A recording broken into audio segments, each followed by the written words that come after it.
Welcome back to the show, Mr. Kevin Ryan, our third annual year-end review episode. I love it. Yeah, two is an accident. Two is possibly an accident. Three is a tradition. Three, now it's a tradition. And now people are going to say it's not the end of the year unless Justin and Kevin go over one story each month. Oh, yeah. And, boy, do we got a wide variety here. Do we have some fun stuff, some serious stuff, and a lot in between? Let's begin with January, shall we? Okay. Nearly 1 year ago, as this is our New Year's Eve episode, January started off with a bang in politics. The election of Kevin McCarthy as the Speaker of the House of Representatives occurring only after a prolonged and historically contentious election process requiring 15 ballots to reach a conclusion. And might I say, a solid week of content.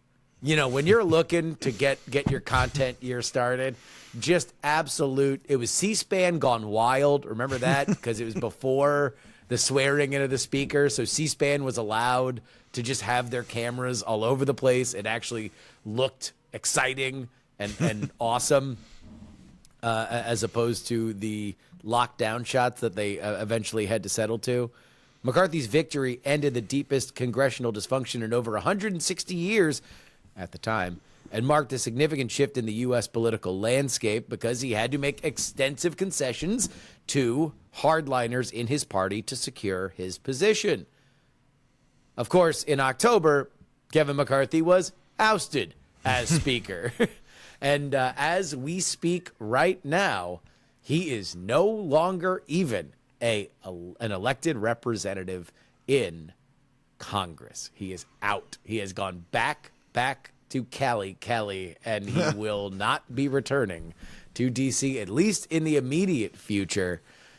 Kevin, the entire House of Representatives saga. What do you got? Man, okay, so first of all, one of the things I love about this is like I go in blind. So yes, like you don't know stories. I love it. You don't know. And there are always so many stories. It's like, okay, yeah, I don't know, man. Like, what's the precedent on the shortest? Does this rank among the shortest tenures? Yes. Oh, okay. Yeah, no one's ever been ousted like that before. No one's ever, man. like the motion to vacate was a thing that had to come back. Pelosi, it came back when the last time that the Republicans were fighting amongst each other around the Paul Ryan era. And then Nancy came back and she's like, enough with this. I am not leaving this handgun out on the kitchen table, so I'm going to hide it.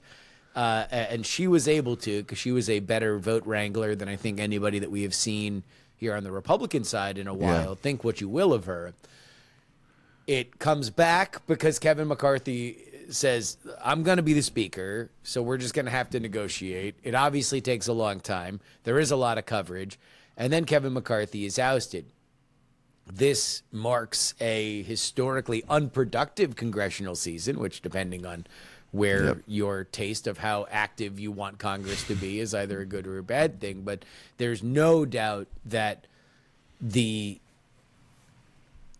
incentives on the Republican side, and I don't think that this is unique to the Republicans. I think that this is going to be a bipartisan issue, but it's very much on who can keep it the most real. I've joked that this was a keeping it real goes wrong situation, at least in terms of the ousting of Kevin McCarthy. But nobody involved wanted to look like they were anything less than fighting for it, quote unquote. Whatever you would like to make of that. Now, obviously, you are in the media ecosystem, some of the same media ecosystem that these same people who were very key players in this particular story were jockeying for attention with. Do you think that conservative media was a part of this? Oh, yeah. Yeah, it was a real – I mean, anytime we have a showdown like that, it was like it was a real scramble too, because like I mean Pelosi is a hard act to follow. Like you said, Yeah. it doesn't. You can we can all take our our feelings about Pelosi, and everybody has a feeling about Pelosi, and I think most people have a range of feelings that are like good and bad. Yes. She was a war horse. She was like an excellent politician. There's a passage in the Franklin Foer book about Biden's first term, up to the point that it was published, where he talks about when, I forget which version of Build Back Better / whatever that they were trying to do. And essentially it was the progressives that were dragging their feet on it. And so Biden comes down to Capitol Hill, and all Pelosi wants is for Joe Biden to get in front of everybody and say, I, the president of the United States and the leader of your party, am asking you to vote for this. This is not in the maybe zone. This isn't in the negotiation zone. This is the best we're going to get, the best you're going to get. Vote for it. And he goes up in front of everybody, says vote for it, but then also, I guess at that point, there was the question of whether or not there was going to be two bills. He gets up and says, vote for it. Vote for both of them, which totally, undoes the message, because Pelosi needs everybody to vote on one of them. And Pelosi was very, very frustrated by it. But I think that my favorite stuff about this, because these stories have been covered to death, so we don't need to recover them. But what is the line philosophically of believing in something and then understanding that perfect is the enemy of good? And even we seem to be in a bit of a meta right now, not only just in politics, but I think in a lot of factors in life, where accepting quote unquote half a loaf is the quote unquote the reason why we're in this mess, whether or not in varying different areas. And I think that's what's drawing people into a lot of these lines in the sand. I would rather humiliate myself than be seen as capitulating. Where do you think that line is? And do you have a similar sense that that's just a guiding light in our modern world? So the line, run that through a little bit more for me. The line between. So doing in Congress, for example. Yeah. Conservatives want, whatever the bucket of conservative wants are. Border stuff, culture war stuff, tax stuff, the things that conservatives will sit down and say, if we were running stuff, this is what we would do. Yeah. They have control, not full control, but a little control with the House of Representatives. And instead of taking incremental wins, they want to fight really hard and blow up any of their ability to lead because they can't get everything. That was a lot of this was about, we need to balance the budget today. We need to fix the border and reform immigration totally tomorrow. And if we don't do it, then we'll shoot ourselves in the foot and cripple our ability to run the country. And so they did twice, both at the beginning of the year and then closer to the end of the year. Yeah, that would be a bad strategy in dating, let alone in governance. Come on, right now we gotta get. But do you think that we are in an era of almost to the point of purity, to the point of martyrdom? That for sure. That we it's like you can't be seen as a tactician. That's bad. We don't like tacticians anymore. We like zealots. We like the person that will say the thing over and over and over again, whether or not they have any plan to get it done. I see. Yeah, no, I agree that's problematic. And it's like Byung-Chul Han, the one of the philosophers I really like. He talks about how politics requires a veil, and we should respect the veil and know that like there's some trickery that has to happen in order for the whole thing to succeed. It's like inherent to the nature of politics, going back to Aristotle and Plato, and their definitions of how it should work. And it's like, whoa, look, they were right. they were ahead of their time once again. They understand that we can't have like the gods can't be our rulers. Like the gods, No. like not within society at least. But I mean, if anything, we're like subject to the forces of the gods. And I'm just using their theological outlook. But yeah, it's that's a good point, man. I think the striving for perfection.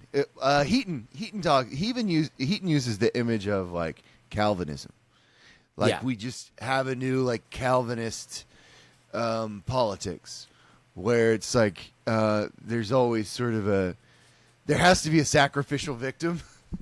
It's like it's like I've seen all this before. This like I wasn't alive for it, but I've read about it. And so when you say Calvinist, what immediately pops to mind to me is predestination. That everybody that is born, that the path of their life is written at the point of I don't know conception or birth. I didn't know where Calvin was particularly on exactly when the story is written, or maybe it's written at the beginning of time and we are all just being summoned to the stage. But I had not heard of the idea of Calvinism as being a sacrificial element, unless the idea of that some people need to just be cannon fodder, and we have to understand that that's their role in life. Yeah, but by the way, I'm like, I can't believe I'm still like impressed, like by your ability to. Like you have a grasp of Calvinism. Like it's cool. It's just like we it just dropped in. You're like, it's mostly because I was really into Calvin and Hobbes when I was a kid, and I had to figure out why they were called Calvin and Hobbes. That's pretty much it.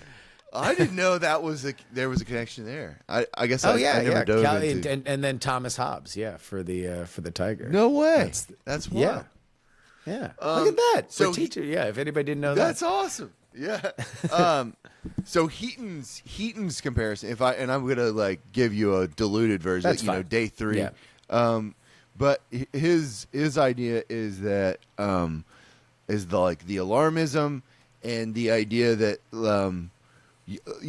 like the Catholic doctrine of original sin is like Calvin takes it to the next level where he's like, we should we shouldn't be here. Humans shouldn't be here. We're awful. We're like irredeemable. So I think that's like the thinking error that can arise as a result of like the pursuit for sort of like the political purity that you just described. He can clarify it better than I can. I'm sure he can, and then he can work in another 30-minute monologue about ranked choice voting that doesn't connect to anything. But I wonder whether or not part of it is there is a tremendous amount of anxiety in our modern culture, and I don't know exactly where to pin it. I tend to believe that a lot of blame tends to go to media or social media or the algorithms, where my gut always says we are wagging the dog. It is the users, it is the readers, it is the viewers that are determining what we are seeing, and that's never been more true than with the internet. These algorithms are only designed to give us exactly what we want because they are maximized. There is no altruism to the algorithms. There is no wizened person saying, for good or bad, this is what these people need to learn, unless you buy that, Beijing is running the TikTok algorithm. That might be the closest thing that you get to a hand on the scale. Other than that, they are there to maximize viewer time. And they are going, if that means that we want to eat jelly beans for dinner, we're gonna get nothing but jelly beans every single time that we open that app.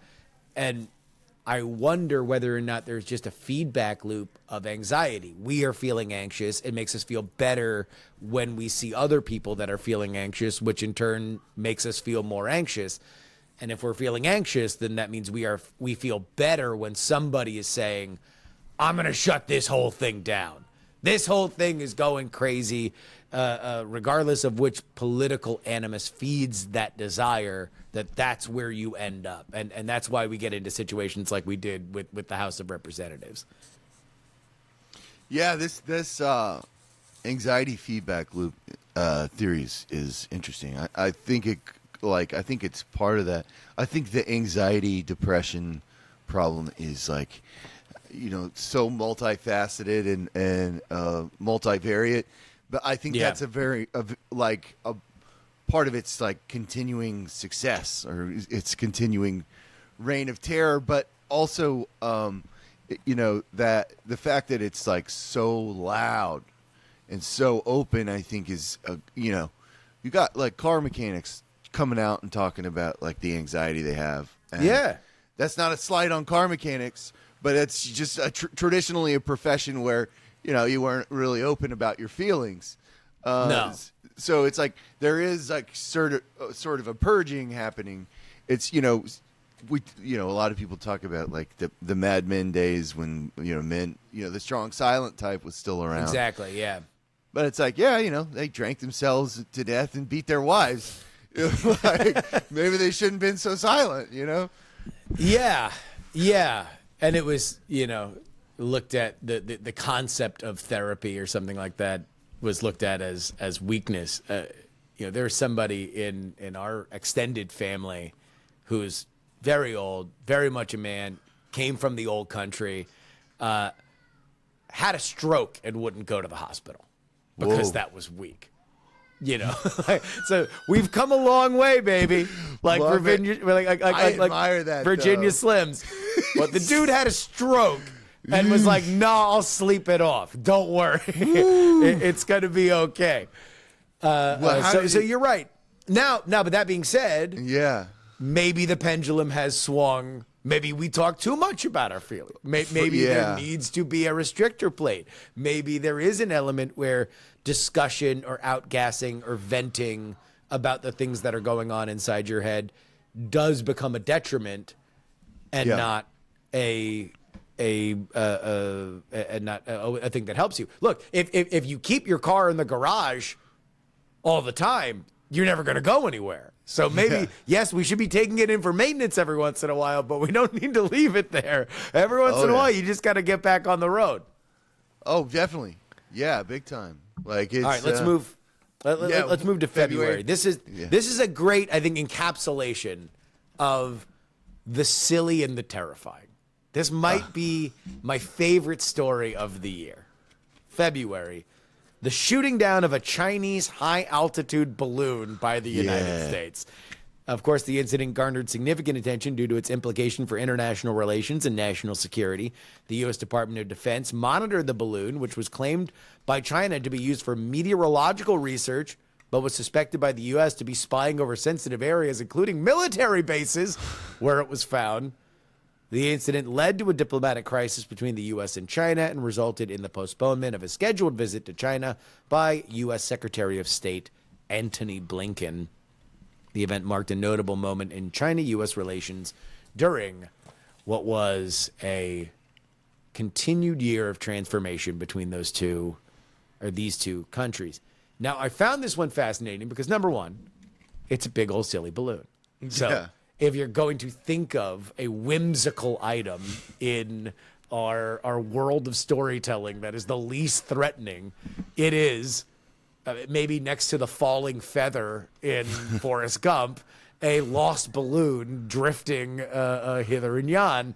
And yet French. This one, yes, exactly. And yet this one possibly could start World War III. And there's a lot of, we don't know why this is happening to this story. It was floating over the United States for several days. The U.S. government was not really saying what we could or should do. It winds up going out over the Atlantic, and that's where it gets shot down.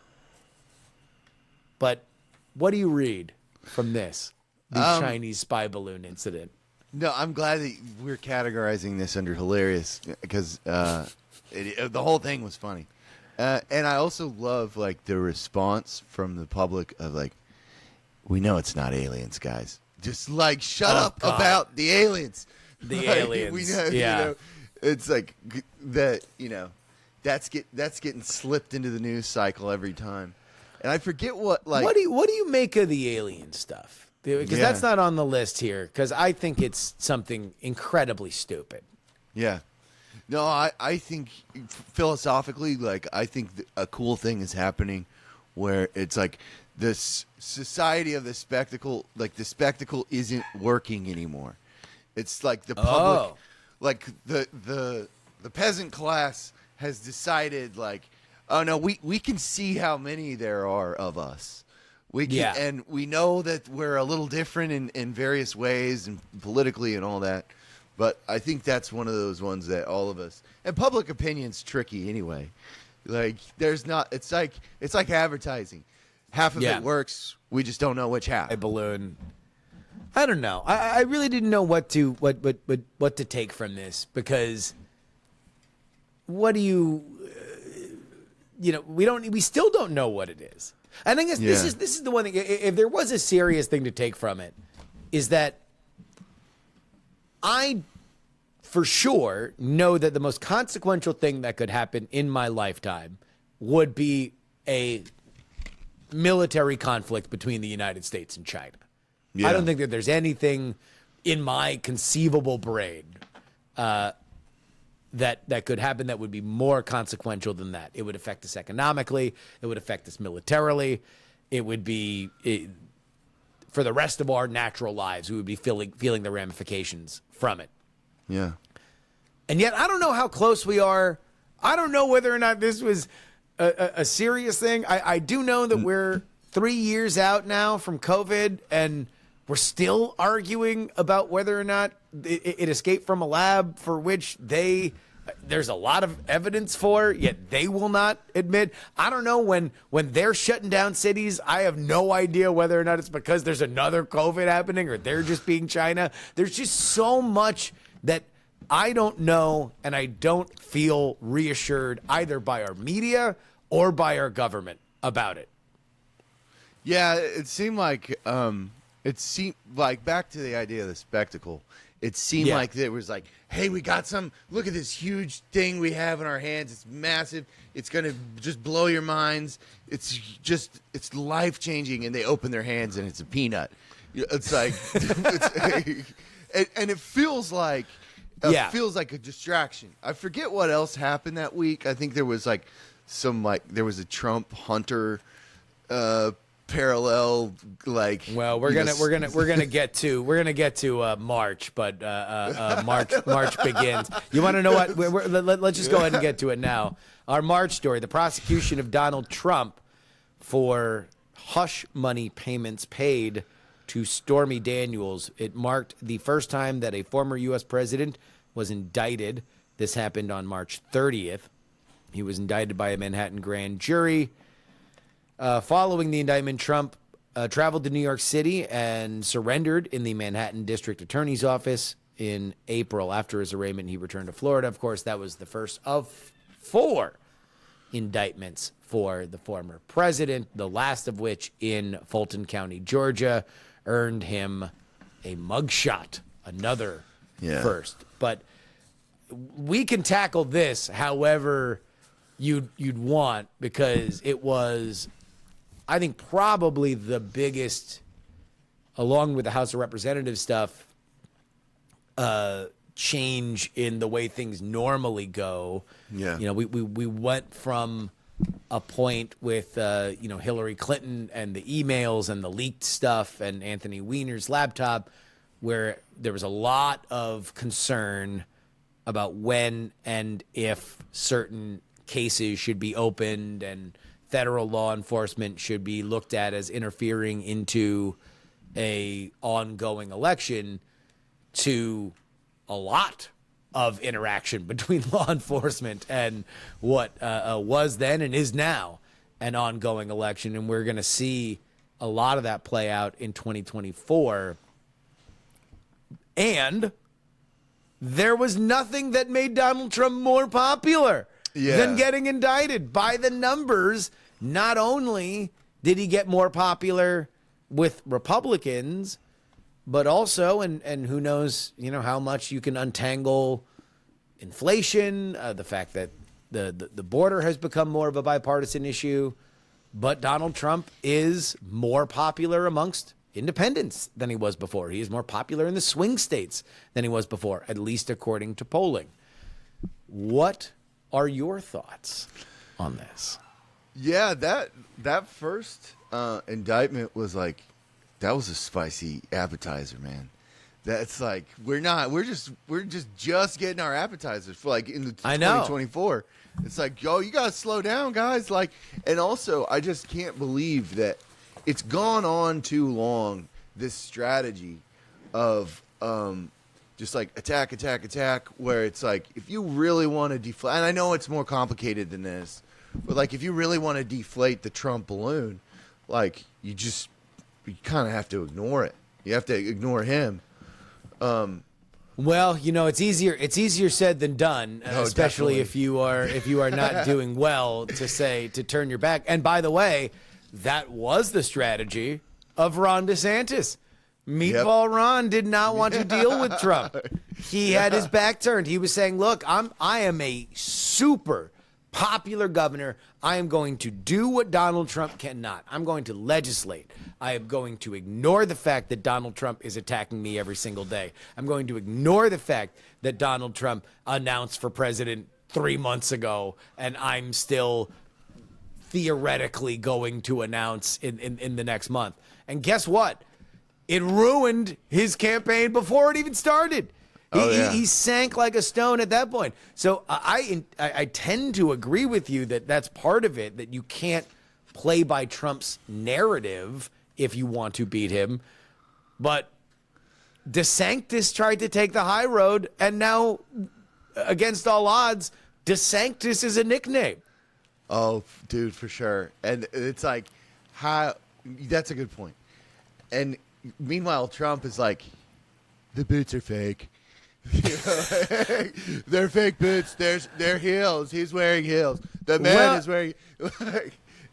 He's a heckler, politically. Like he's a heckler, and you're right that it does work.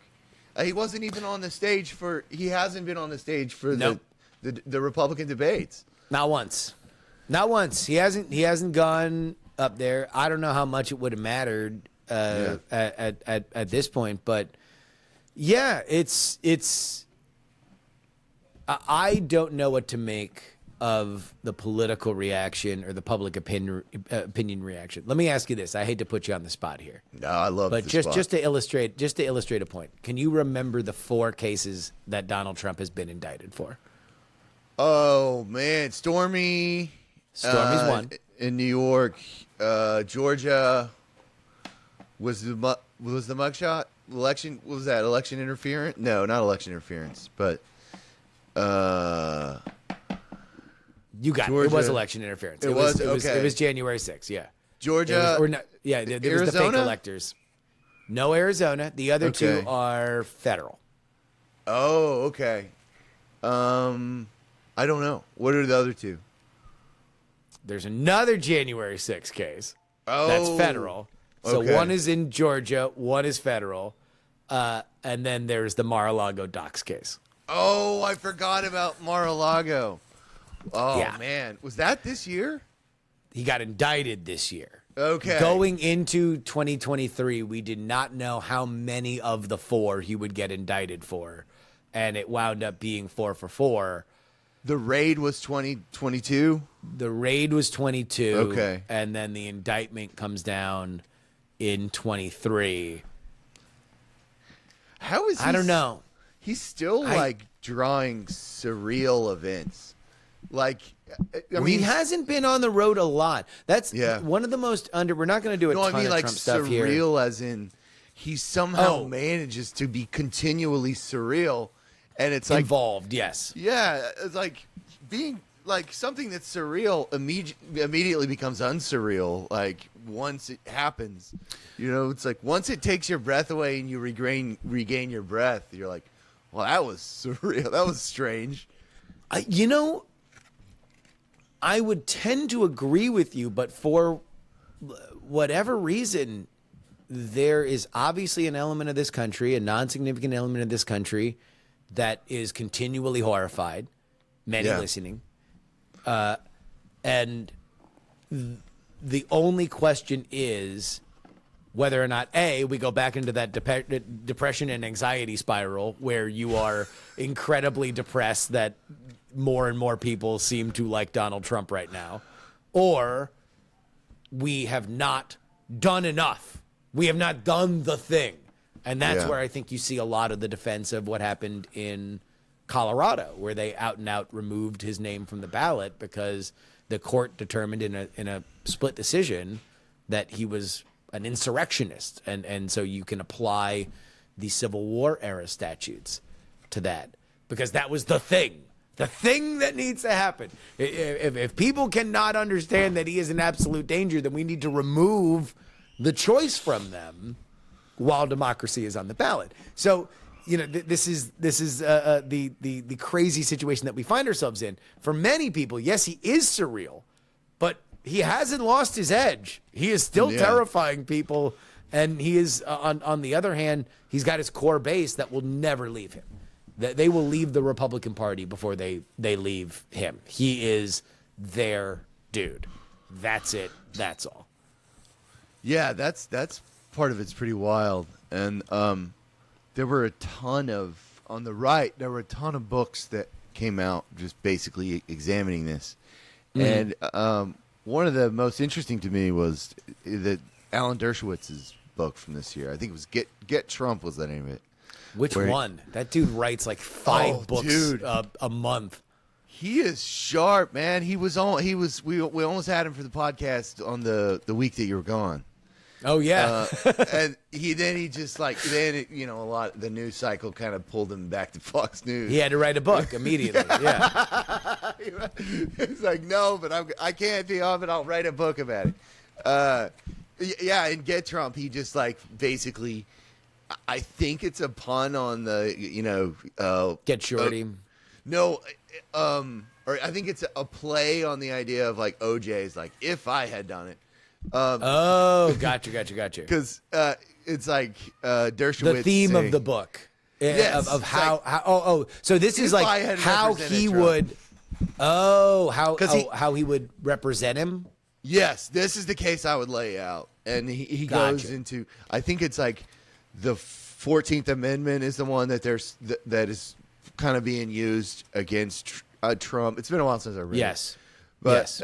It's an interesting book, and Dershowitz is like, because he has like a policy of like he only represents a person one time, and he's already represented Trump during the second impeachment or the first impeachment. Gotcha. So yeah, it kind of lays out the and in true like Dershowitz fashion, there's like some drama involved and some spectacle, and he's like, you really feel like you're on the. There's a lot of like, oh snap! Like while you're reading it, moments. That was the Trump legal situation is just full of surprises. Are they surprises anymore? Does it surprise you? Yes. This year surprised me. It surprised me. The thing that I found unsettling were not the federal ones. Agree or disagree with the Mar-a-Lago docks case. The best defense that I can summon for that is that everyone was doing it. So if everyone's always doing it, then how do I know when you're being serious? Even if from a everyman's perspective, when the federal government asks for their stuff back once, twice, 3 times in writing, at a certain point you should probably hand over the stuff back. But still, that would be the best defense that I can think for that. I don't know the legal underpinnings of it. This is just the court of barroom opinion that I would be the counselor for.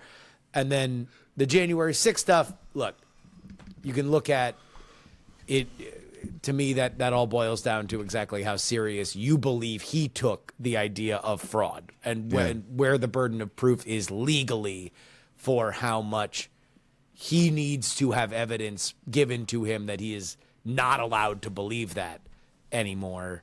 And so therefore he is not going to go through whatever legal machinations that he is to try to preserve what he thinks is a miscarriage of justice, or to remedy a miscarriage of justice.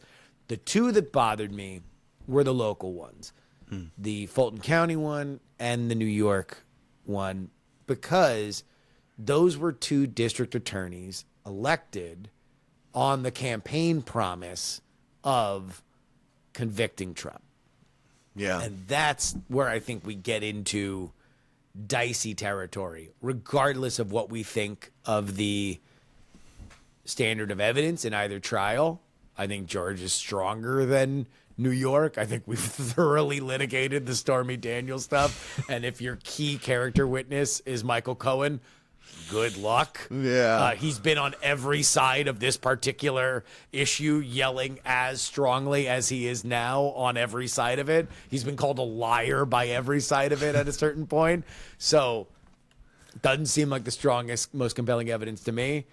But still, it's the idea of district attorneys running on it, getting elected on it, there being an electoral benefit to saying, I'm going to put your least favorite politician on trial. I'm going to lawfare my way into your heart.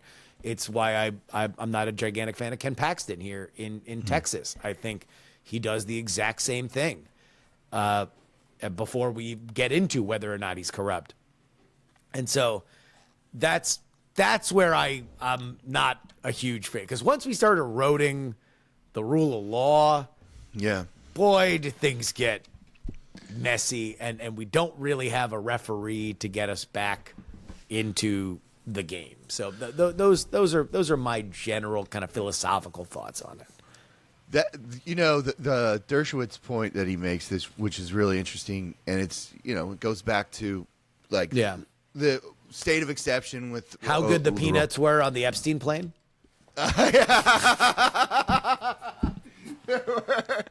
Say what you will about them, but they were exceptional peanuts. Hey man, look, there's a lot that's been said about Jeffrey. There's a lot that's been said about Jeffrey, but when you have these cashews, I defy you. Yeah, the scuba diving on the island was it's just these crystal clear water. Say what you will. Say what you will. Bill Gates, man, he is a very, very. You want to know what? You want to know what? Hell of a backgammon player. Gates. He's a real tenacious backgammon player. Anyway, go ahead. Dershowitz is Epstein on the list this year? No, he's okay. We're years beyond Epstein at this point. Wow. Yeah, I know. That's it's hard to shake an Epstein. It's hard. Well, now it's back because now the passenger list has been unsealed. So that would be the modern news hook. Let's move on. Another silly story in April here. Thank God. The Pentagon document leak representing a major breach in U.S. security. Classified foreign intelligence documents for the United States began circulating on platforms like Twitter, Telegram, and 4chan. Why? Well, because Airman First Class Chuck Teixeira of the Massachusetts Air National Guard photographed these documents at home and then posted them to his Discord, Thug Shaker Central. I think we actually talked about this when it happened. It remains to me one of the most generationally defining scandals, because we've never really seen this world where online clout means so much, which I think at the time we talked a lot about whether or not online clout meant a lot. Let me flip it for you as we move here to the end of the year. Is it that online clout means a lot, or is it that the clout we were brought up on means less. That physical clout in your community, clout amongst your neighbors, clout amongst your office, your career, does that mean less? And so therefore the idea of ruining it just doesn't seem like that much of a risk. And let me pair it with a story that just happened. We had 2 scandals in the Senate where staffers were recording themselves having the sex and not just sending it to close friends, but posting it either on Snapchat or in large dozens of people group chats. And it kind of makes you think, is it just, these guys had a lot of what we would understand to be real clout. Yeah. And they risked it. They risked it for the biscuit. Yeah, that's I like that connection between those 2 most recent scandals, bipartisan scandals. Yeah, I don't know exactly what the political compass coordinates were for Thug Shaker Central, but certainly the 2 the 2 that got that were recorded recording themselves having sex inside the Capitol in various different places. They were both Democratic. Were they both Democrats? aides. I thought one of them was Republican. Okay. I feel like that would have been a little louder in the news cycle if that had been the case. So that, Yeah. yeah. No. The Republican sex scandal was Lauren Boebert getting a little handsy. But at that point, she didn't record it. That was recorded in security footage. And in her defense, she thought she was in a blacked out theater when she was grabbing for the beef sticks and getting groped. Yeah, I think there's this concept in academic literature regarding micro celebrity, and micro in the sense of like the origin of the celebrity, not in the like quality or depth or intensity of the celebrity. All of those things have essentially remained the same, but it's sort of like Hannah Arendt's idea of like how power only exists within an active society and there is no power for the individual on their own. But there seems to be like an allotted amount of celebrity and power in any society, no matter how big, even if you've got 4 people in a room. Oh yeah. Like there becomes like, I don't want to get Peterson like and invoke hierarchy, but Sure. I think there's like an idea of like, maybe it's interest, maybe I'm not sure exactly, but micro celebrity basically says that like the person who's able to become a celebrity now is much different. Like, even down to like a super celebrity like the Kardashians, like being elevated by like the goings on of their household instead of the goings on of their public life. So we have like a shift, and it's also led to this like degradation of the private life. So, and a destruction of the world, because you go back to the Greeks, even especially with Plato, even though he had a different concept of this dynamic, but like there's the household and then there's the polis, there's the political state. The state and the household have to be separate, but they also have to work together. But it's like the state needs to know when to stay away, and the household needs to know when to stay in.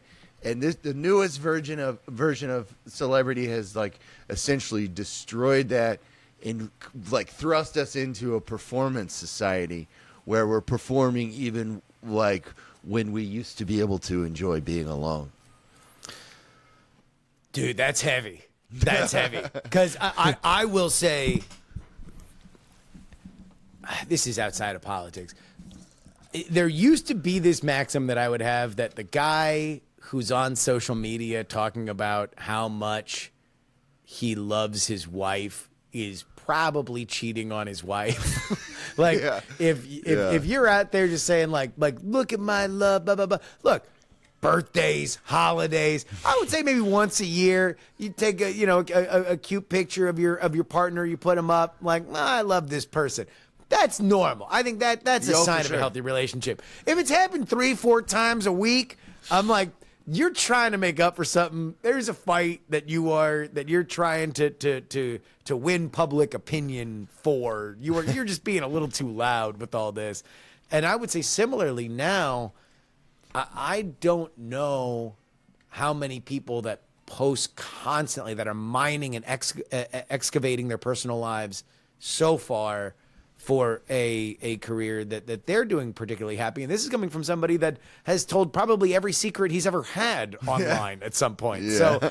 So but even then, I know that there is a line for which, I have my ministry of truth that will approve. Okay, we're going to talk about this. We're not going to talk about this. This stays inside. This can go out for public dissemination because that on some level is my career. I worry about whether or not that is a lesson that is carrying on in our culture, or if it's like I'm not that successful. I'm successful enough to make a living. Good. I'm not so successful that I'm at the top 1%. And maybe what is limiting me is that I have not fully stripped mined my entire life, and every little fight I have with my wife and every little drama that I have on the internet, I should be expounding on publicly, whether or not it means that people think that I'm a great person or a bad person. Yeah, it's tricky too because clout has an interesting, just like celebrity has an interesting relationship to power, and I think it's like you have a president who you have Clinton, who's personal life was. On display before he became the president, and then we wound up finding out even more about his personal life. He's on that Epstein list. We'll just put it that way. Yeah, he also tried the cashews. And I think it's interesting to see that sort of trickle down where you have, not even like Congress members. You have their aides being like, I'm going to do this. I'm going to post it. I'm going to get the clout. And, what's going to happen? What can happen? I don't know if that was the psychology behind it. I guess that's the thing. And this is with a generation that's slightly younger than us. But that's what I wonder. I wonder if they look around physically and they're like, yeah, this is nice. It's money. It's okay. But you don't look to your... When that person is about to post the Thug Shaker Central information or the sex tape that is going to make Amy Klobuchar demand 2 new chairs, she's gonna need. In fact, you're gonna need to buy her a new chair every month just in case. Lysol, lots of Lysol. Oh my God, we're beyond Lysol. We're beyond Lysol. We're beyond Scotch Guard, although you should probably do it to those chairs too, just in case.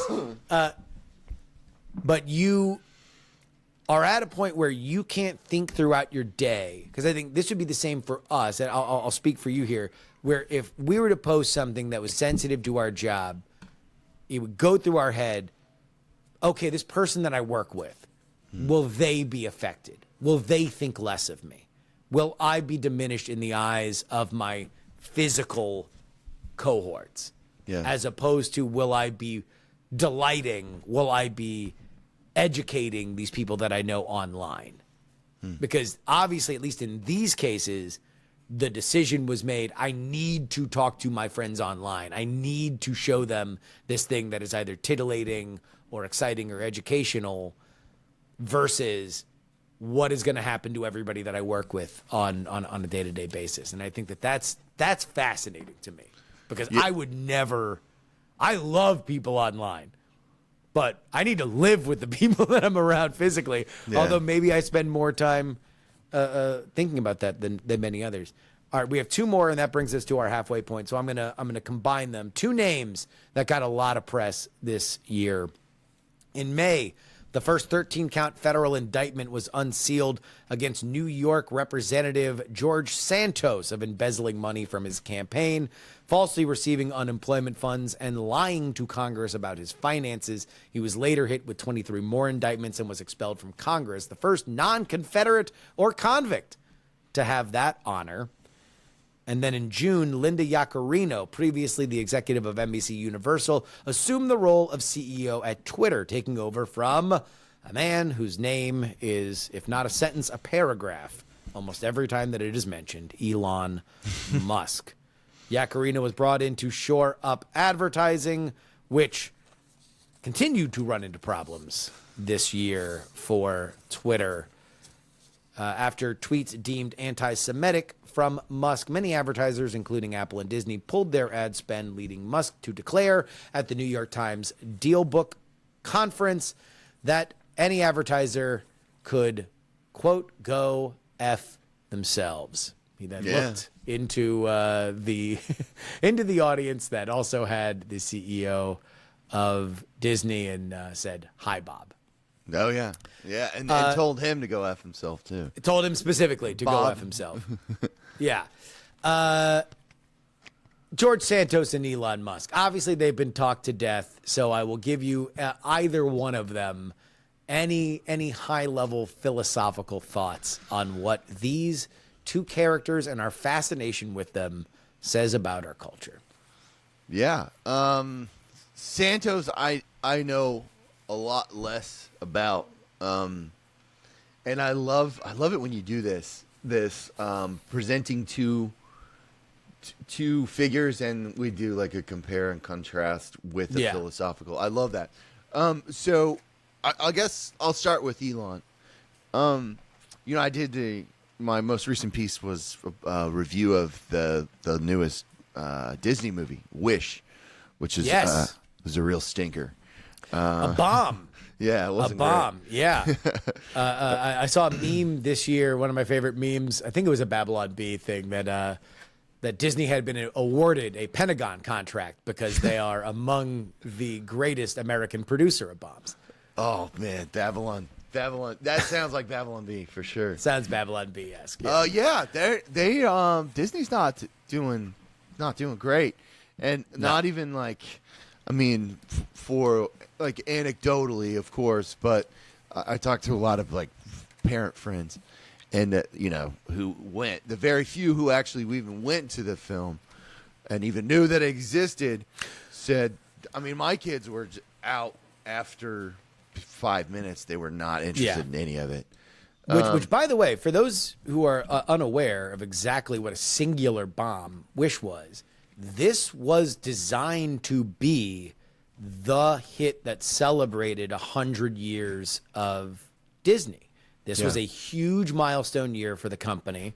Obviously, movie making is where the everything started. It is the reason why Disney is what it is. And so you put together kind of an all-star team. The folks who wrote the songs for Frozen have their songs in this one, and not marketed as such, but the point of the movie is to tell an origin story that sets up a multiverse that includes and encompasses all of the Disney properties. So this was very much something that they wanted to put a lot of time, a lot of effort, and have it be a gigantic hit on a huge anniversary year for them. And it's bad by all accounts. Yeah. It is rushed. The songs were not, they did not have another Let It Go. They did not have another We Don't Talk About Bruno. They very much wanted this to be a hit like that. It was just a stinkeroo from every element of it.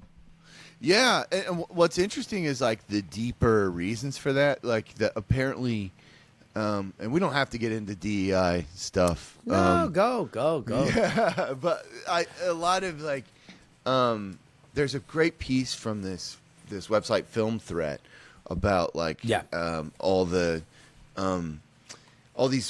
current and former animators who were coming forward and being like, the animators on a lot of the animators on Wish, basically the like equivalent of the chef who can't fry an egg. Like the animation was, you couldn't animate like the horse's legs so there were some tight cuts when there was a chase scene. Just like pretty anti-Disney stuff. So I think the legendary animation studio, the studio that made animation a viable business model beyond these very, very cheap to produce shorts, that they have lost their way in terms of doing what used to define them. And this is not only for animation, but you also saw that in the Disney-owned Marvel movies, where the CGI in a lot of these, both on Disney Plus and in movies, not for lack of budget, were just abysmal. And part of the reason was not because they weren't hiring really talented people. It's because the middle management in Disney apparently has gotten so big. And if you want to look at elements of DEI as literally just another level of decision making that can stop momentum, then you're just giving yourself less time. You're asking for more revisions later in the process, and this gets uglier and uglier. For sure. Yes. And I think back to your original question, I think Elon Musk was sort of a wrecking ball. Like, he's good about like finding the Jenga that keeps it up and then forcing the other person to pull the Jenga that ruins the tower. Yeah. So I think Elon Musk was a wrecking ball, and Santos was a meatball. Santos is a media figure. Did you see the interview that he did with Z-Way on YouTube? No. You should check out Z-Way stuff. She's very, very funny, but a very specific kind of gotcha interview. She often traffics in making white people apologize for various different racial indiscretions, but in a very funny, well-shot way. And so she had this interview with Santos, and it's interesting in a Z-Way kind of way, but there's a moment where she asks him, "When will you go away?" And he says, "When you people stop inviting me to your gigs." Ooh. And then she says, "So the answer is to stop inviting you." And then he, cold, like, he has a bit of a giggly, a feminine persona, like slay queen kind of a persona to him. But he goes like Cruella de Vil cold and just says, "But you won't. You need it." And it was the first time I watched George Santos, and I'm like, that man is telling the truth. That man is absolutely being honest, because he understands the game. He is going to be a media figure for as long as he is not in prison. And either he's going to do it in this very modern way where he will just sell access to himself for $400 for every 30 seconds, and he won't care if you make him say, furry sex slang like he has on these various cameo videos that are circulating. That's fine. It's advertisement, so somebody else will pay him $400 to shout out their fantasy league. That'll just be what he does. Or he does a podcast, by the way, Dog and Pony Show, where we're here for you, George, and he will be out there in the media that way. Hell, Suge Knight has a podcast right now. Why can't George Santos? Even if he goes to jail. He just threatens people the whole time. But yeah, he can just do what he wants. Elon is a very fascinating figure because in terms of their worth to society, sorry, George, Elon's created the first American car company in, God knows, in over 100 years. Yeah. Right? Think what you will about Tesla. And there was a bunch of stuff that came out this week. These are things that should be taken seriously in terms of them handling car stuff. It happens with every car company. You cannot have a car company without there being issues with manufacturing, and you should get better and better about how you handle it. The reality is it's the most popular car brand tied with Lexus, which is owned by Toyota, So it's the most popular American car brand. He has created SpaceX, which has redefined what we understand is possible in terms of space travel. And then he buys this haunted house with Twitter. And so he's underwater with the haunted house. Yeah. He spent way too much for it so he could own a piece of culture. Yeah. I think he's going to continue to pour money into it. He's going to keep it alive because he's at the crossroads of culture for as long as he does. Whether or not it is definitional, it will still continue to make news. It will always continue to make news. I believe this. You can come at the king, and you'll siphon off elements of people like Blue Sky has. You'll siphon off elements like Mastodon was doing before Elon bought it. You'll siphon off people like some people on Threads. But based on every time I dip in to those places, guess what the number one most popular thing to do is? Bitch about Twitter. Bitch about Elon. Complain about all the things that you would be complaining about on Twitter. And so the fact that it is a money sink, we'll see how much pain Elon is able to bear. We'll see if he winds up bringing on other people to do it.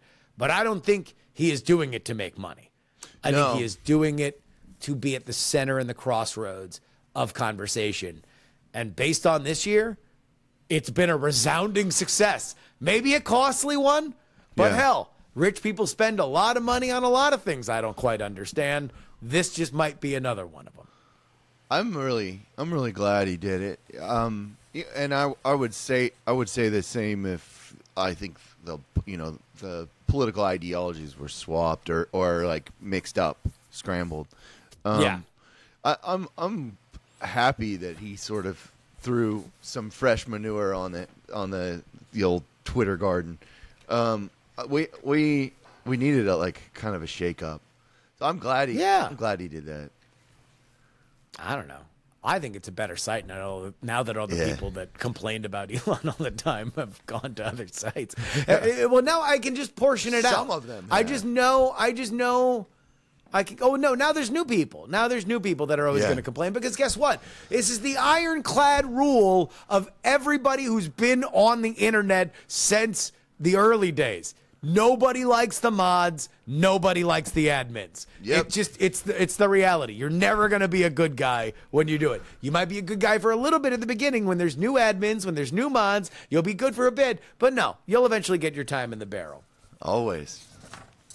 All right, we're past the halfway point of the year. Let's stay on Suge Knight actually. Oh yeah. September.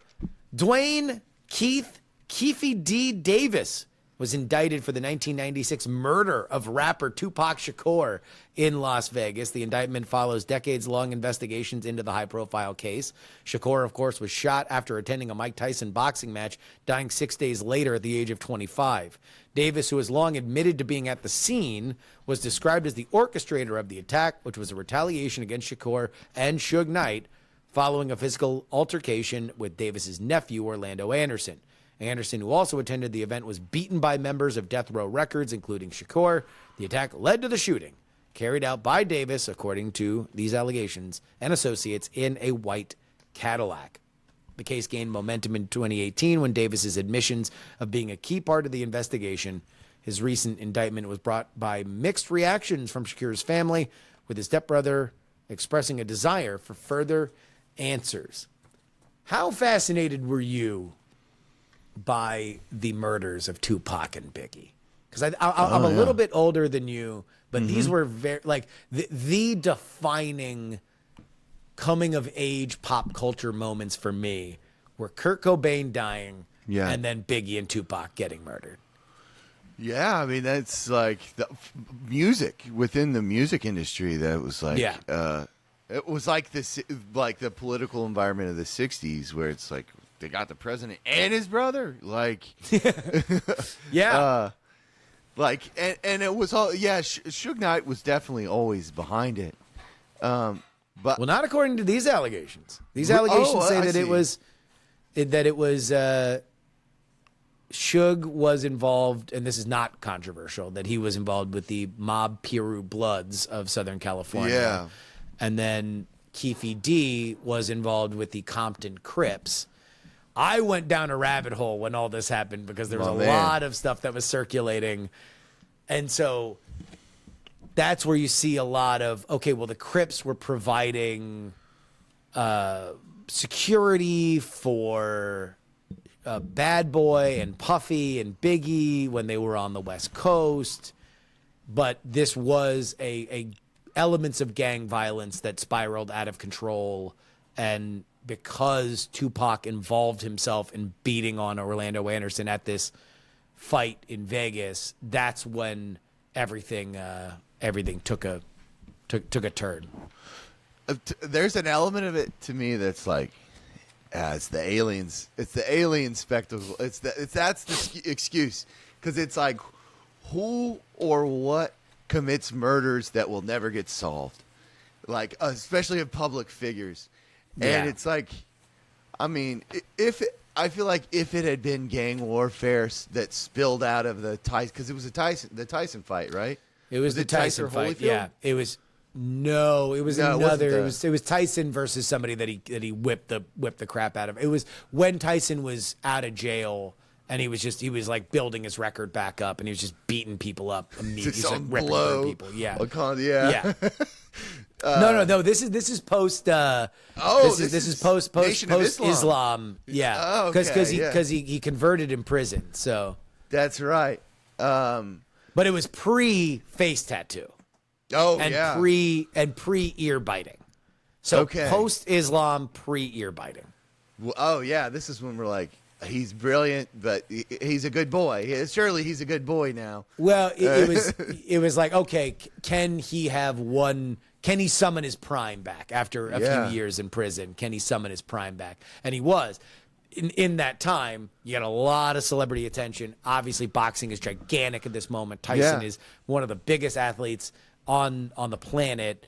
Especially in rap. That's what summons everything. Oh, God, yeah. I mean, remember, Tupac and Tyson kind of mirror images to each other. Yeah. Both spend time in prison. Both are recently out. Both return to their peak, and so they are very, very similar figures. Of course, Tyson winds up descending into infamy for different reasons. Tupac dies, but yeah, that was I don't know. I do buy the fact that this is a gang thing. Yeah, I could see that. I don't know if it is exactly the story that we know right now. Yeah. Because I think mob stories of any different variety, any kind of organized crime stories, there's a lot of reasons to lie. Yeah. There's not a lot of incentive to tell the truth when you've been on the inside of a criminal syndicate. Oh, for sure. Yeah, and I think that the mystery involved, the fact that there's a lingering mystery, I mean, that usually happens when powerful people are involved. Like, crimes tend to go unsolved when the mob is involved or like the state. So I always assumed it was like this. I don't know why. Maybe that's like law enforcement had a role in it, but gang warfare does make the most sense. Well, some on Suge Knight's new podcast, he alleges that Puffy killed Biggie. Oh, and he says, well, look, when Tupac died, I didn't start rapping. When Biggie died, all of a sudden, Puffy's a rapper. Puffy's got his own music career. But Puffy is he a rapper? Is now, well, not the best. Yeah. That being said, I mean, considering the Puffy allegations lately, holy moly, I'm going to stay away. My apologies, Mr. Combs. Yeah, I don't see him. I don't see him. Sean Puffy Combs being a murderer, especially not. Maybe you need to listen to Suge's podcast more. I think I need to anyway. No way for us to segue this way. Those are my favorite segues in any way, and we can spend as much or as little time on this as you want. Of course, October marked by the invasion and attack by Hamas on October 7th. That leaves over 1,700 Israelis dead. The resulting incursion into Gaza ongoing as we record this, according to the Ministry of Health, which we will note is controlled by Hamas, currently stands at 20,424. dead, and I've read a lot of analysis into this that suggests that there are reasons to believe that this is accurate. Whether or not they are all civilians is another question, and probably the more relevant question. But the idea of 5-figure loss of life seems to be legitimate. You want to know what struck me when I was going through this? So normally I'll go to Wikipedia and I'll just go through the year and I'll just look month by month and I'll pick out the stories. For whatever reason, I was brought to an element of Wikipedia that did it day by day. And so you get to look day by day as these stories happened. Before, I don't know if I'm breaking news here to you, Kevin, but this Israel-Palestine thing has been a real tricky problem even before October 7th this year. Yeah. You know, there was an incursion because of something at the Al-Aqsa Mosque. There was a car ramming in Tel Aviv. There was a Palestinian shot dead because he opened fire at a settlement in the West Bank. Things were building in a way that I obviously in hindsight you look back on it and say, oh well, obviously this was a powder keg ready to blow because you know what happens at the end. But at the time, you know, we had the State Department and nobody was really beating them up for it in their defense, saying this is the calmest that we've had the Israel-Palestine situation in decades. It was strangely calm. But then you read this stuff and you're like, oh, okay, yeah, you know, aside from the sporadic incursion and the car ramming and the shootout that involves a bunch of people dead, like, yeah, you know, like, but that's that for them. For them, you know, it's like the alcoholic that's only drinking beer. Yeah. It's the funny, or not? It's not funny at all. None of this. But I think if you want to find a moment where there wasn't a conflict between these general two groups of people. Yes, you have to go to Abraham. You know, it's been a minute. And then it splits from, you know, Isaac and Ishmael. And I think that's a crazy generalization, but you can trace a lot of these conflicts all the way back. But this one, October 7th, was just, just like devastating to well, and that was the thing, watching the aftermath and seeing everything.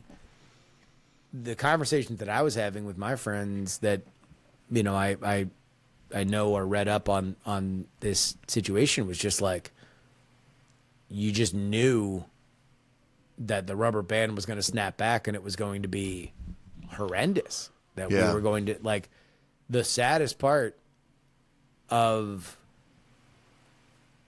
that moment was beyond the dead there, knowing how much more there was to come. Yeah. Because there was no way that anybody, that Israel was going to take it, you know, say whoopsie. You know, no. They weren't going to look, they weren't going to go file an extradition report with Hamas. They're like, hey, you guys need to turn over the people responsible. That was never going to happen. And now we're in this slog that we don't know how long will go, and has created a lot of ripples politically here in America. Yeah, where you've seen a lot of different lines that are drawn with this, and you know, it's been a hard thing to even cover. It's been a hard thing to cover on PX3. It's been a hard thing on my show with Andrew Heaton and Jen Briney. You know, because I'll tell you this, Kev. The market of the ideas on this one, booming, bustling. Oh, a lot of different points of view. Yeah. I'll say that charitably. Oh, because there's some emails that come in that I'm like, oh my God, really? Jeez. Yeah. Oh yeah. If you want to ruin a party, pretty quickly. You bring that up. Yeah.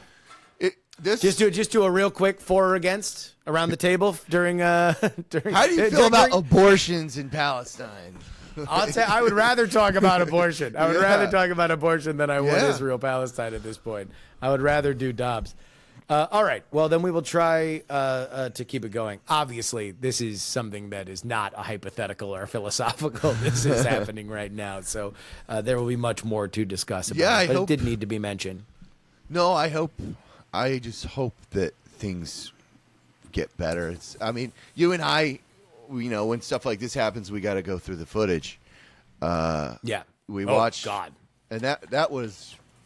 I just hope things get better. That's like such a. You want to know what? I would even push back on that because I don't think things get better there. I think the bad things end.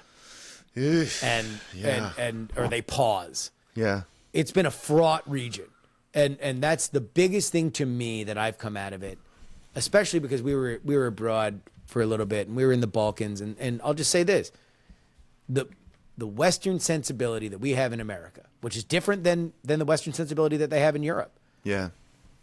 Is a gift. I very much appreciate it. And when I am outside of the country, especially when I am in certain other areas where culture's older and there is wisdom, quote unquote, that is built in about, we were in the Balkans. That's a place where Yugoslavia has split so many times because on religion and ethnicity, there is a belief that they are very, very, very different. Yeah. And they have fought and killed each other over it repeatedly. Genocidally. Despite the fact that they're really not all that different. Yeah. That they are about as different as varying different neighborhoods in Brooklyn are, right? That they have about the same amount of difference, probably less difference than some neighborhoods or in big cities in America. Yeah. So I am happy that we have it.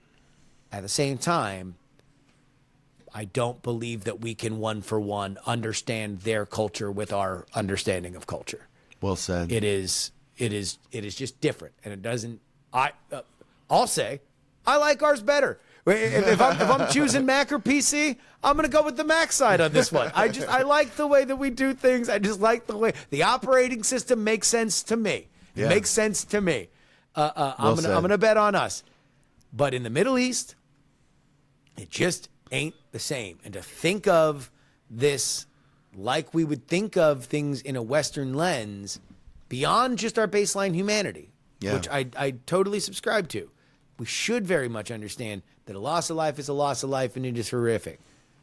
But trying to understand the mechanics of it without understanding that this is a lot more zero sum out there than our game of fractions of and the stuff that we cherish. I don't know. It's hard. I can't do it. Apparently a lot of other people can. Good for you, is all I would say. In November, Sam Bankman-Fried, a former cryptocurrency mogul, was found guilty by a New York jury on all charges, including fraud, embezzlement, and criminal conspiracy, linked to the collapse of his FTX trading platform. The trial lasted 5 weeks, and Bankman-Fried now faces up to 110 years in prison. Prosecution highlighted his central role in the disappearance of $8 billion from FTX, arguing that he knowingly funneled funds to his personal hedge fund, Alameda Research. Defense claimed Bankman-Fried acted in good faith but was let down by financial mismanagement by associates.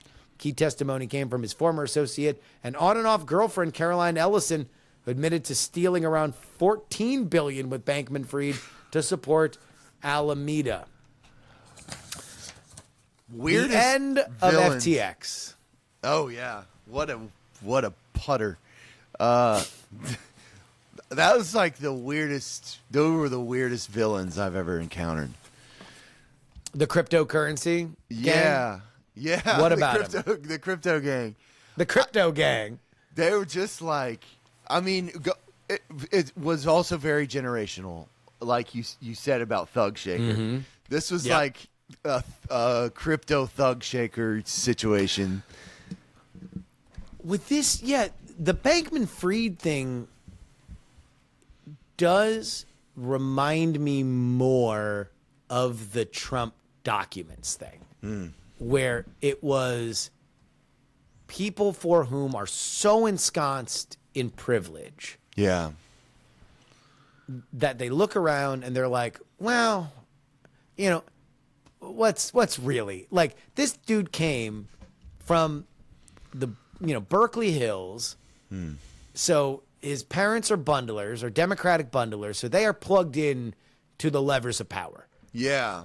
They understand, hey, the way that you make sure that everything is on the up and up is to give a lot to politicians and to Yeah. make sure that you are in that you're in the conversation whenever regulation is talked about. He then works in finance and is like, oh, okay. So in finance, it's catch as catch can. You're not allowed to insider trade, but that means, you just got to have a fuzzy understanding of blah, blah, blah. So I think he just got sloppy for reasons that there's not a lot of examples of like, hey, sometimes you go to jail for breaking the rules. Yeah. Sometimes when this amount of money is liquidated, someone's got to pay. There just weren't, and I would say that the Docs case, I know it's not the same thing, but even in the most charitable explanations that I would have for Donald Trump, it's basically everyone's doing it. And so Yeah. there was nobody got nailed. Not one. Dan Quayle didn't get a speeding ticket for accidentally having a file that he shouldn't have kept, right? And I feel like that's one of those things where, especially when you're talking about high privilege, you need a sacrificial lamb every here and again so you don't get these big problems. And this was a situation where the money got too big. He kept trying to figure out how to keep this Ponzi scheme afloat. And the most unremarkable part of the story was that it didn't really have a lot to do with tech. It was mostly just about fraud and embezzlement, just out and out fraud and embezzlement, because I don't think he genuinely thought he was doing anything wrong. He just thought he was trying to keep this thing afloat and didn't even realize that what he was doing, he was so sloppy, he didn't realize what he was doing was illegal. That's my read on him, is he's a big, fat idiot. Yeah, no, I like that. And sometimes big, fat idiots need to go to jail. Oh, definitely. Yeah. Sometimes they do well in jail. I think he'll do fine. I think be he's all right. got enough His connections. commissary. Yeah, he'll be okay. I like that take, though, because I think there was very much an element of, like, it's like the Chappelle Chip joke, like, I'm sorry, officer, I didn't know I couldn't do that. I didn't know I couldn't do that. It's like, I think he thought that would be sufficient. What do you think about, because in conservative media, one of the big stories was, like, the dark money. That he was just sort of, like you said, a sacrificial lamb for the dark money being poured in, like, obviously through, I don't know if it was DNC or it was like different campaigns. Well, he was the second biggest donor After to Soros. Biden 2020. No, Bloomberg. Oh, Bloomberg.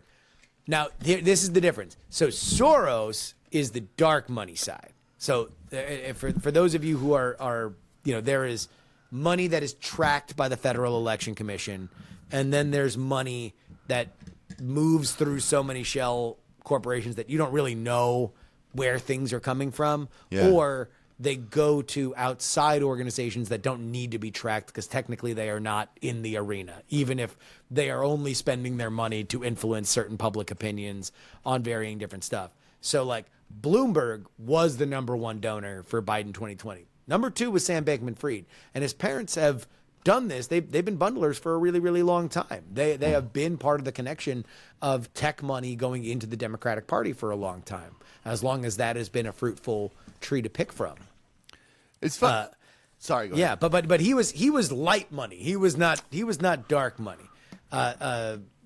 For whatever you consider the difference between the two. It's interesting to bring up Bloomberg because he was sort of a sacrificial lamb in his own sense too.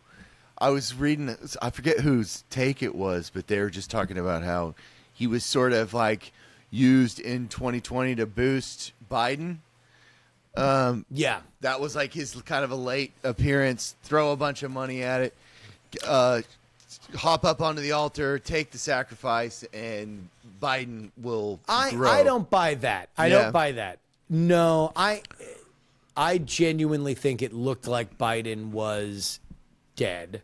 And I will say, from the belly of the media beast, as I was sitting in the MSNBC hotel where all of the liberal media elite were gathered to discuss the results of New Hampshire, the mood in that bar was Biden's dead. Biden needs to drop out tonight. Yeah. He had fled New Hampshire to go to South Carolina. He was looked at as DOA, and Bloomberg was the moderate savior. Because the thought inside political circles was this is Bernie Sanders is to win unless there's a moderate consolidation. And so if Biden was being rejected, then Bloomberg could say, okay, well, I got a bunch of money. I can do it. Bloomberg gets bodied by Elizabeth Warren on day one, the first debate that they have out in Las Vegas. That was brutal. He turns out he's not ready for prime time, no matter how many billions he has. He spends a gigantic fortune so he can win one delegate in American Samoa, a legendary expenditure. But I don't believe he was a sacrificial lamb for Biden, in my opinion. He legitimately thought he was going to win, or at least had a shot because like Biden was looked at as a lame duck. Yeah, well, he had flirted with it a while. Like he still has one of the biggest analytics operations that a lot of candidates rely on. So he was looking at his numbers and saying, if Biden's out, then why not? Yeah. Who better than me? Who better than Mike? Was it Warren or Klobuchar who like brought up the death blow of like the NDAs? Do you remember that line? That was Elizabeth Warren. Yeah. Elizabeth Warren tried to go after Bernie for being a misogynist, and it didn't stick. And she had that humiliating, quote unquote, live mic moment where she was trying to like catch him at the end of a debate. That was bad. The haymaker was her saying, like she read a bunch of horrifying things that were said about women, and then said, this is not Donald Trump. This is Mike Bloomberg. Release these women from their NDAs. And he stammered through. Yeah, he was bad. Yeah. But, yeah, there we go. All right, we're here. We're in December.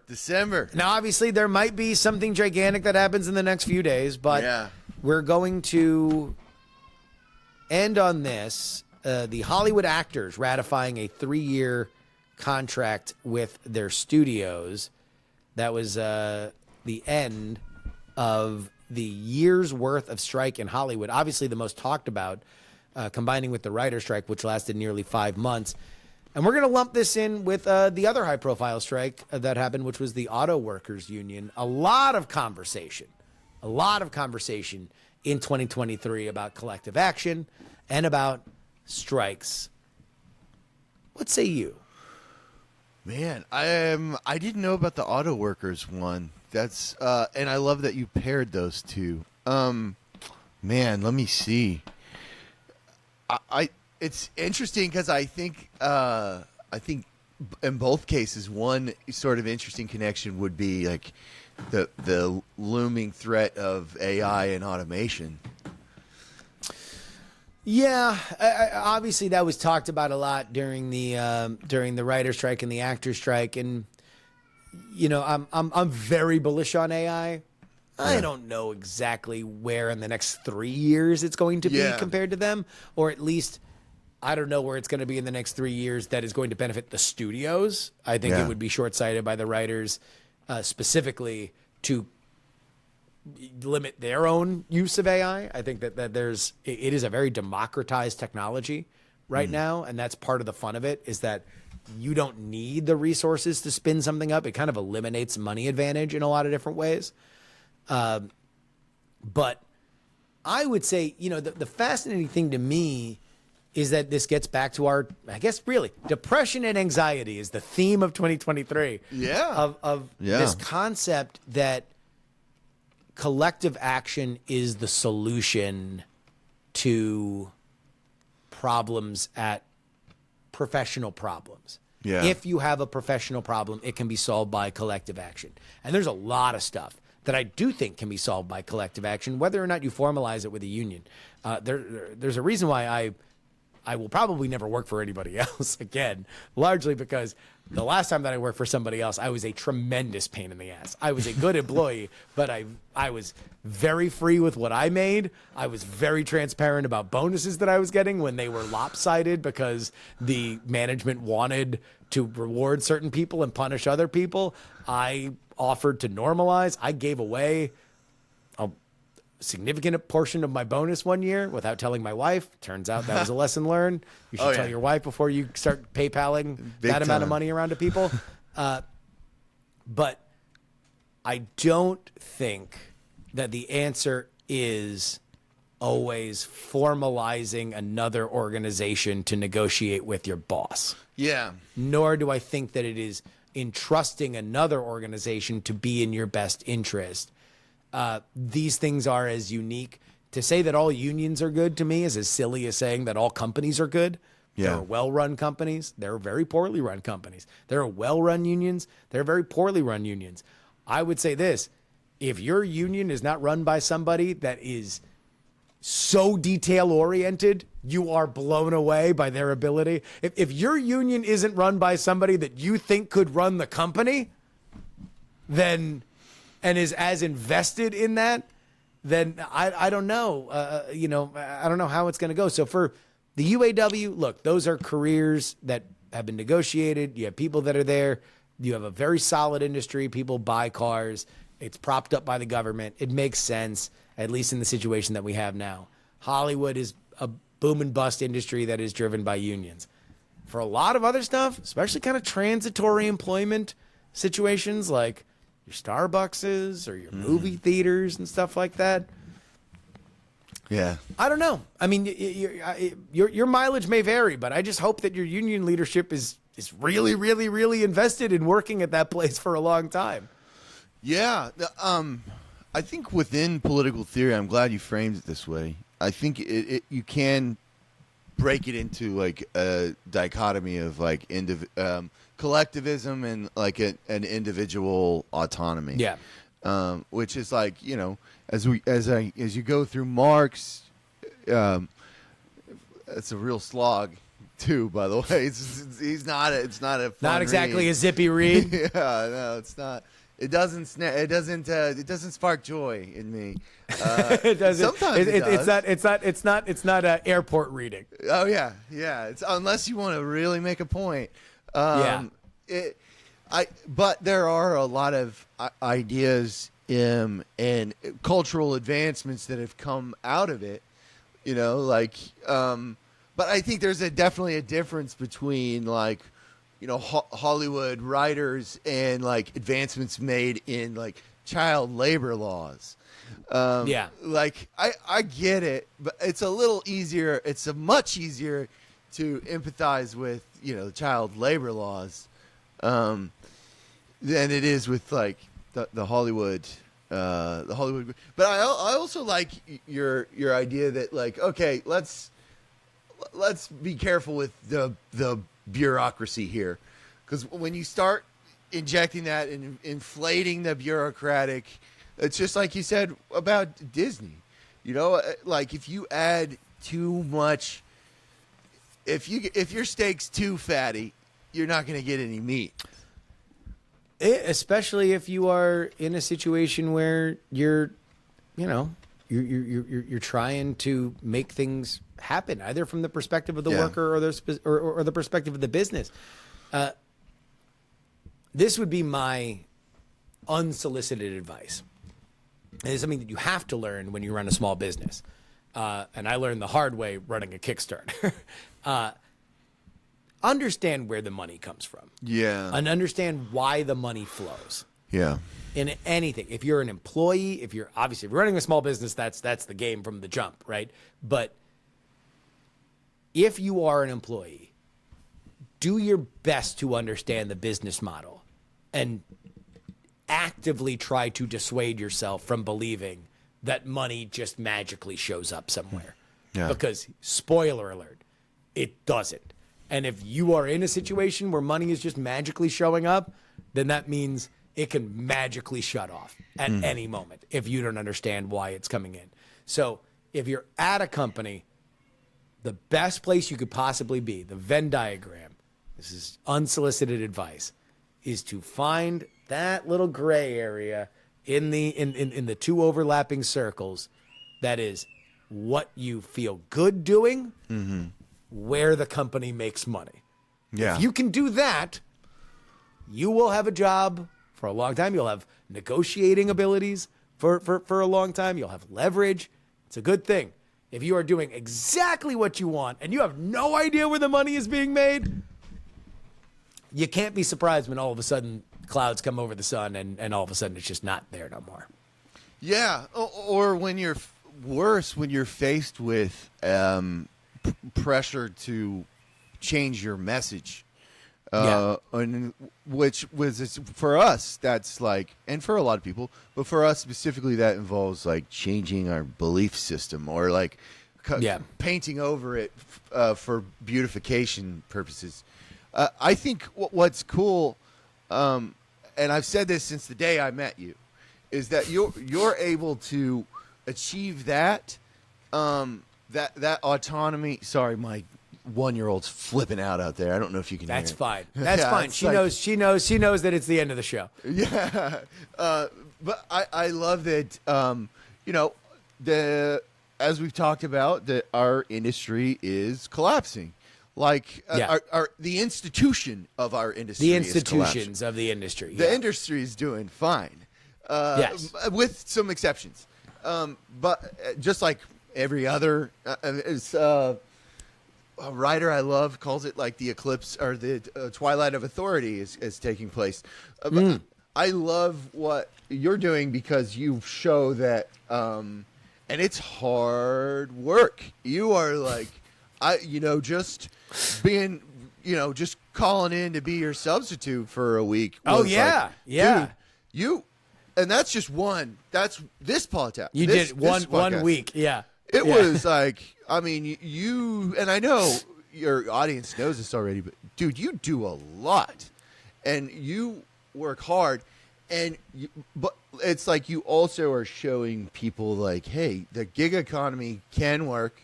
You can do this on your own. The individual can do it. Obviously, the collective element is that, you have a group of people who are really interested in what you're saying, rightfully so.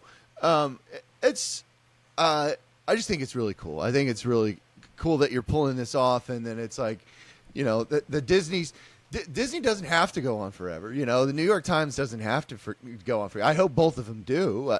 I hope they have a healthy life, and this is just they just got the flu right now.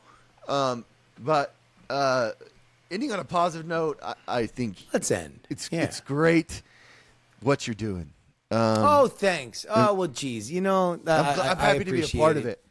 I love being able to talk to interesting people, and if there's one thing that I have found is that if you are doing what you like and you're creating authentic content, then not only do you get to talk to a million different interesting people and you get to go to places that you never thought that you'd go, and everything is beneficial if you are open, you are honest, and you are a hard worker. At least from my perspective, that would be, if we're going to provide the antidote to depression and anxiety. Yeah. I will say this, and this is only for me, not for everybody, but if you focus on what you want to do, you put a lot of work into it, going to sleep satisfied with your single day's work, be it professionally, be it as a parent, be it as a member of your community, whatever it might be, that matters. That's really important. It gives you something that you would not have otherwise, and that satisfaction is a day by day, a brick by brick way that you, when the depression, when the anxiety, because it always comes, when it happens, at least you have a foundation, and that's at least for me how I look at it. Is I want to be able to the work that I've tried to do is try to give myself more gratitude and don't think that I need to totally forget every win I ever have immediately because that's the hunger that drives me. No, I can be happy with what I did and still move on and do something that I'm also happy with. In fact, it might make it better. And so that is my thought. And I also am looking forward to a lot more writing from Kevin Ryan. Oh, because yeah. I know without getting behind the scenes. No, I don't mind. One of my New Year's resolutions is reading more Kevin Ryan articles. Well, it's gonna happen. It's I guess I can make the announcement. Sure. I am a feature. Yeah. I'm now a full-time feature writer. Hey. Yeah. So stories like we haven't really. I haven't been to Dallas to figure it out, but it's gonna be. I mean, at least stories weekly, and I'm already working on a couple movie reviews and a story that I can't really dive into, but it's very investigative. And I might be. We can talk about this later, but I might be in Austin for it. So it's a lot more traveling. We're gonna, the boys are gonna be back in town. You and me are we'll gonna be on the road. Yeah. Oh no, that's definitely gonna happen this year. Let me ask you this on the way out. Yeah. Have you seen American Fiction? American Fiction, is that the Jeffrey Wright movie? No, I haven't. Jeffrey Wright. He is a frustrated author who writes this very high-minded, mythologically based fiction. And is very frustrated by the adulation that is being given to books. Jeffrey Wright is the author, so he is black. Quote unquote authentic, real black books that is personified by an author played by Issa Rae. The book is entitled "We Lives in the Ghetto," and he, through various machinations, decides to write a scathing indictment of the genre as a parody, which unsurprisingly becomes his biggest hit of all time under a pseudonym. But a lot of very interesting stuff kind of mixed in there in terms of creativity and jealousy and some commentary on our modern era of what is the line between uplifting different voices versus just reinforcing horrifying and awful things that happen to varying different communities. But I would love. Oh, talk about movie reviews. Okay, that's a Kevin Ryan movie review I want to read. All right, I will do that. It is. I can do it now. So you want to know what it reminded me of? It reminded me of like those 90s, before Miramax became a dirty word, but those 90s indie movies that like they're saying something specific. You got to kind of work to get there, and then they make some choices that are outside of the norm, and they frustrate you a little bit, but at least it's a good talking point. So I want to have a American Fiction conversation when you see it. Let's do it. Yeah, I'll watch it and I'll pitch it as a review. Look at that. Thank you for the pitch. All right. Well, there we go. That's it. Kevin Ryan, where can people find you? On Twitter at @the_Kevin_Ryan or kevinryan.us as some of my clips from throughout my career. Hell yeah, dude. Hell yeah. It's good to be here, brother. Well, thank you very much, man. Yeah.